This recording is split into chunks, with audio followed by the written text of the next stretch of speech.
If I told you the real reason people quit is not because they lose motivation, would you believe me? What if I said that the moment you want to quit, something deeper is pulling you away, something few talk about? You've probably heard it a million times. Just stay motivated. Push harder. Don't give up. But here's the secret most gurus skip. Quitting is rarely about a lack of drive. It's about emotional weight, stress, frustration, and the slow burn of fatigue that you never see coming. In this video, you will discover exactly why people quit. Even when they still care, we'll go beyond the surface. We'll uncover hidden patterns and truths that don't show up in motivational quotes. You'll learn the sneaky emotional driver that makes you want to walk away and how to spot it early. Why time pressure, expectation gaps, and process overload quietly crush resolve. When quitting is actually smart, and when it's just fear wearing a mask. Simple mind hacks and strategies you can use right now to stay steady, even when things feel heavy. Stay with me till the end, because the shift I'll share may change how you face every goal, every dream, every struggle. Welcome to Habits of Greatness. If you're new here, hit that subscribe button now. We're about to challenge what you think you know about quitting. Let's begin. Before we talk about the hidden forces that make people quit, I want you to steady yourself, because what I'm about to say shifts everything you've believed about grit, willpower, and success. Here is the core truth. Most people don't quit because their motivation dies. They quit because the emotional weight becomes unbearable. Motivation doesn't evaporate overnight. What does vanish is the capacity to shoulder the burden, the cumulative stress, frustration, fatigue, internal conflict, and pain that silently builds. Think about a strong rope under tension. At first, it stretches and endures. But over time, even the strongest rope frays from constant stress. The breaking point isn't always dramatic. Sometimes it comes from a silent snap. That's what happens to resolve inside many of us. Motivation is the rope. Emotional burdens are the tension. To understand this fully, we'll walk through 3 powerful reasons why that emotional weight crushes most people. These are the unseen risks behind quitting, not a lack of desire, but an overload of internal friction. First, stress. Stress accumulation. Many quitting stories begin with stress that doesn't get addressed. A deadline that stretches, responsibilities that grow, financial fears, family expectations, fear of judgment. Each new pressure adds weight. Individually, each stress may feel manageable, but when you pile them up, they crowd your mind, cloud your clarity, and erode your willingness to push through. Over time, the stress becomes the center of your experience, while your goal becomes a distant echo. The pressure seeps into your emotions. Waking up, you feel tension. Working, you feel tightness. Sleeping, your dreams carry worry. This constant background hum of stress steals mental energy. You start second-guessing, doubting, resisting. Not because you no longer care, but because caring feels heavier than coping. Second, fatigue. Mental, emotional, physical. Motivation demands energy, but energy is finite. You can't keep drawing from an empty well. As days turn into weeks, months, your reserves drain. You begin with vigor, you push hard, but the wear accumulates. Sleep suffers. Recovery is weak. The joy becomes harder to feel. That fatigue doesn't just make tasks harder to do, it makes meaning harder to feel. When you're exhausted, you lose connection with your reasons.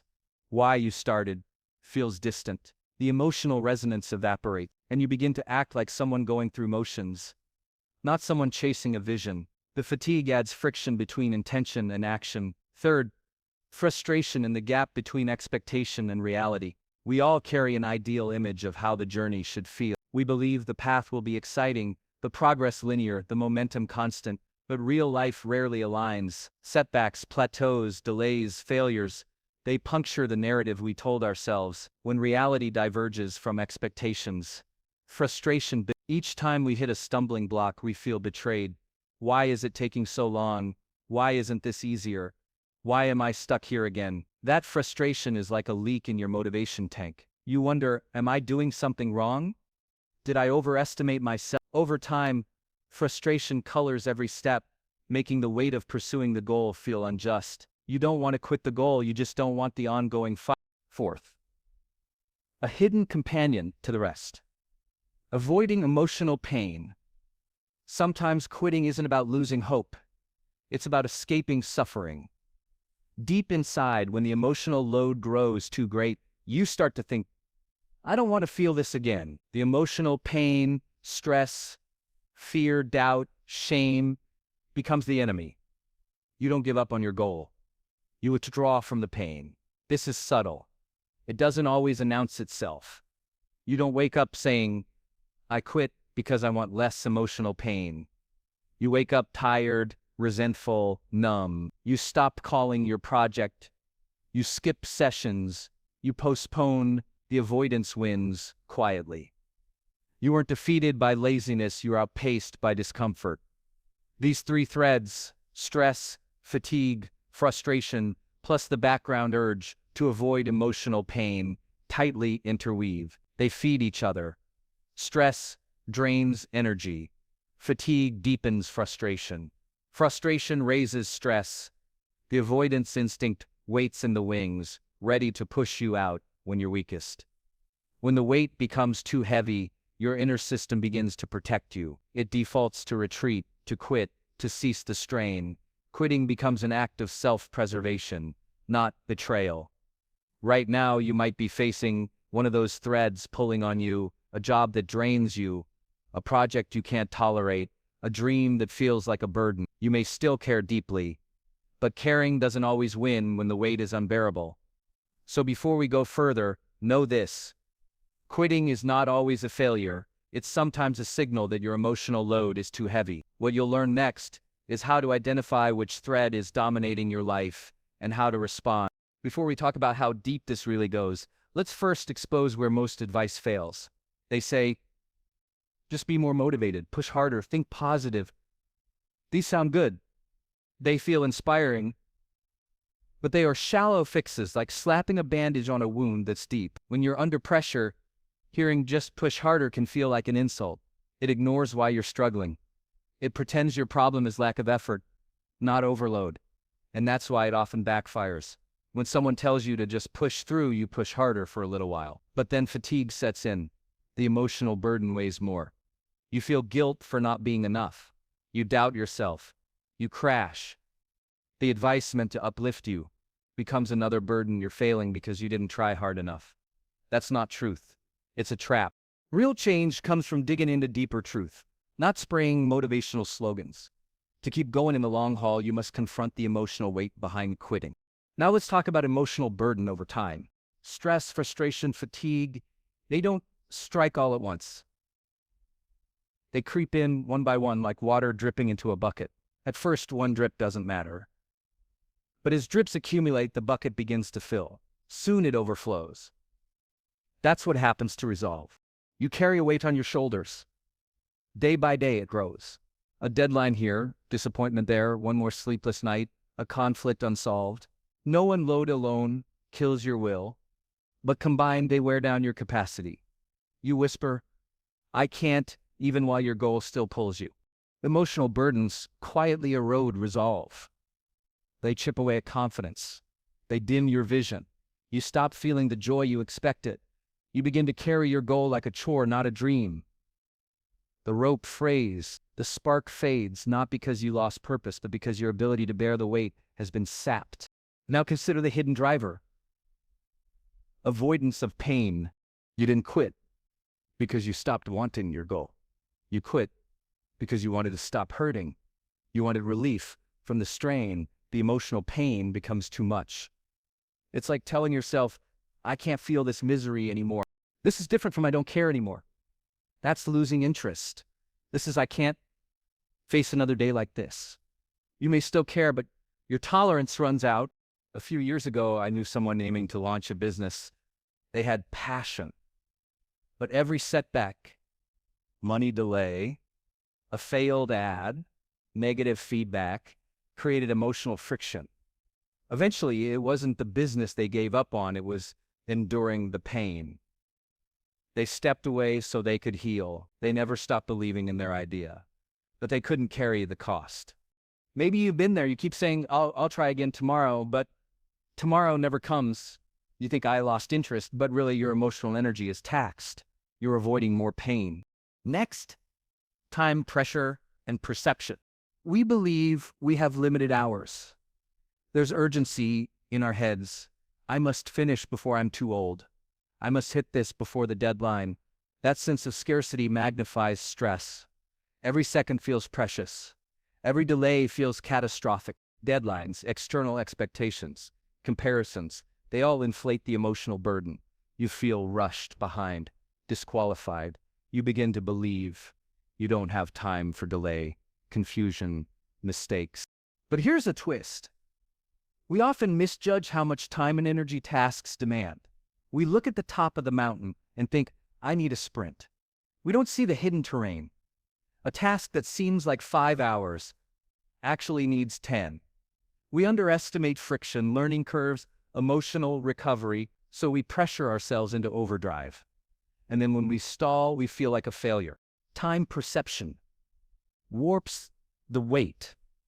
What could have been endured over weeks becomes suffocating in days. Then there's process versus outcome mismatch. We fall in love with the outcome, the success, the award, the status. We imagine effortless flow, upward trajectory, constant wins. But life doesn't show up that way.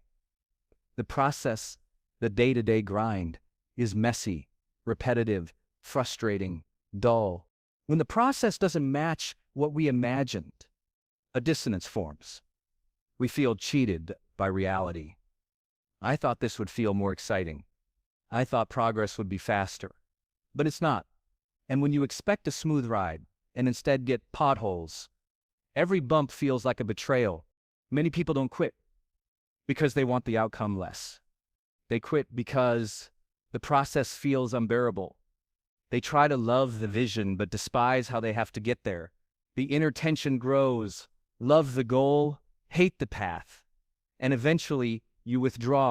To endure, your mindset must match the process. You must accept that the daily climate of effort, friction, adjustment is normal. You must build beliefs around the process, not just the prize. See how these threads weave together. Common advice ignores this depth. Emotional burden silently accumulates. Avoidance tugging you away. Time pressure distorting your world. Expectations colliding with messy reality. When you realize quitting isn't failure, often it's the signal that one or more of these threads is breaking you. You can respond differently. You stop fighting harder blindly. You begin to heal, to strengthen, to protect your resolve. Next, you'll see how to diagnose which thread is strongest in your life and begin acting from insight, not guilt. Every time you think about quitting, you probably see it as a personal decision, something internal, something only you control. But here's what most people overlook. Quitting is rarely a solo act. It's heavily shaped by the people around you. The truth is, we're social creatures. We crave approval, understanding, connection. We absorb energy, moods, and expectations from the people closest to us, whether we want to or not. When your environment doesn't support your goals, the emotional weight multiplies. Imagine working hard toward a dream, but every time you share an update, someone rolls their eyes or doubts you. A friend says, "Are you sure this is worth it?" A manager tells you, "Don't get your hopes up." A family member quietly wonders why you're wasting your time. At first, you brush it off, but over time, those comments echo in your head. You start to internalize their voices. Their skepticism becomes your hesitation. Sometimes it's not even negativity. It's unrealistic expectations. People who say they believe in you, but expect perfection. A boss who demands constant wins. A partner who measures love through achievement. These pressures push you to keep performing instead of progressing. And when you inevitably fall short of those impossible standards, shame replaces drive. Social pressure cuts both ways. It can fuel you or it can drain you. A supportive circle makes you stronger, but an unsupportive one adds invisible weight to every effort. You carry not just your own hopes, but the weight of others' opinions, judgments, and projections. You start to think, what if they're right? What if I'm not enough? And here's the hidden layer. Most quitting is socially influenced. People don't just quit projects. They quit environments. They quit cultures that stifle growth. managers that drain enthusiasm, teams that make them feel unseen. The loss of motivation is often a symptom of lost connection. That's why I say this. If you want to understand why you're on the verge of quitting, you must understand your social world. Who are you around? Who lifts you? Who drains you? Who believes in your process, not just your results? Let's make this practical. I want to share a simple reflection tool, something I call the O.P.S framework. It's a diagnostic tool you can use before quitting anything, a job, a habit, a goal, a dream.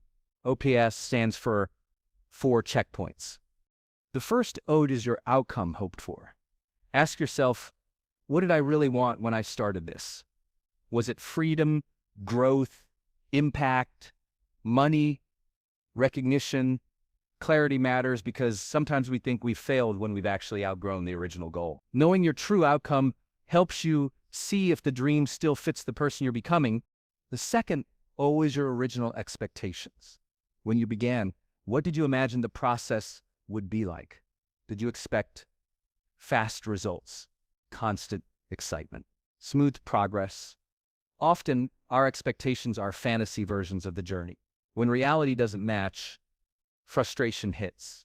Revisiting your original expectations helps you see if disappointment comes from the goal itself or from expecting the impossible. The P is the process reality versus expectations. Look at what's actually happening. How hard is it? Really? Are you putting in consistent effort? Are you learning? Are you growing, even if results aren't visible yet? Sometimes the process feels wrong. Not because it is wrong, but because we haven't accepted how growth actually feels.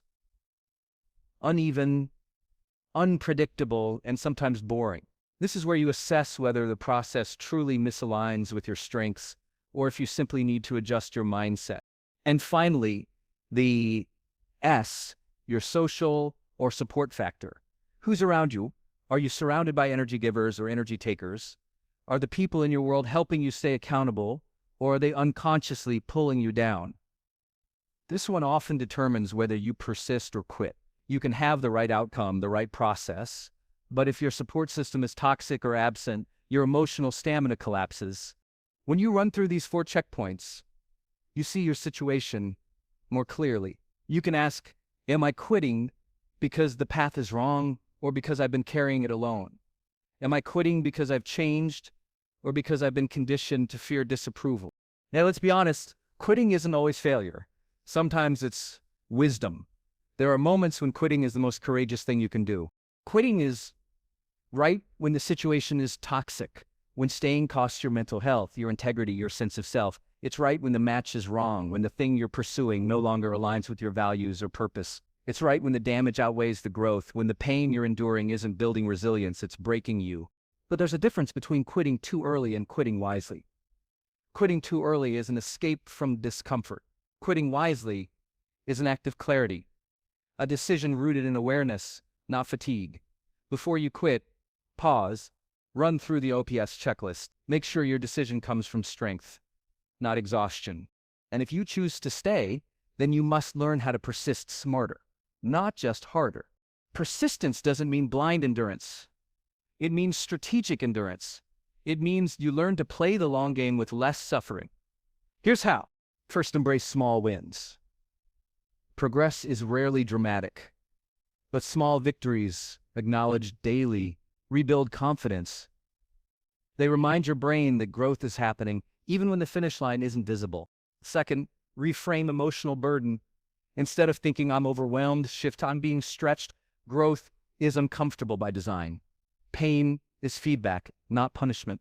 Third, adjust the process, not just the goal. Sometimes the destination is right, but the path is wrong. Maybe you need a new method, new pacing, new tools. Changing how you pursue something can reignite motivation without changing what you pursue. Fourth, seek support and community. Humans are wired for connection. Don't isolate yourself in silence. Find someone who understands the struggle, someone who holds you accountable with compassion, not criticism. The right environment turns pressure into power. Fifth, extend your payoff window. We live in a culture addicted to speed. We expect instant results. But meaningful change takes time. Stretch your patience. Redefine what progress means to you. Endurance is built on long horizons. This is how you persist smarter. By managing your inner world and external environment with awareness. Because ultimately, the key to real endurance isn't constant motivation, it's the mindset to carry discomfort. Motivation is fleeting. Discipline and perspective are what sustain you. Resilient people don't wait for things to get easier. They learn to move while it's hard. They build strength by staying in the tension. They don't see struggle as a sign to stop, but as proof that they're growing beyond comfort. In the long game, it's not about intensity. It's about endurance. It's not about bursts of effort. It's about staying power. When you understand that, you stop chasing constant motivation and start mastering momentum. And as you reflect on all this, remember, every decision to quit or continue is shaping your character. Every struggle is teaching you something vital about how you handle weight, pressure, and pain. You're not broken for feeling tired. You're not weak for wanting to stop. You're human.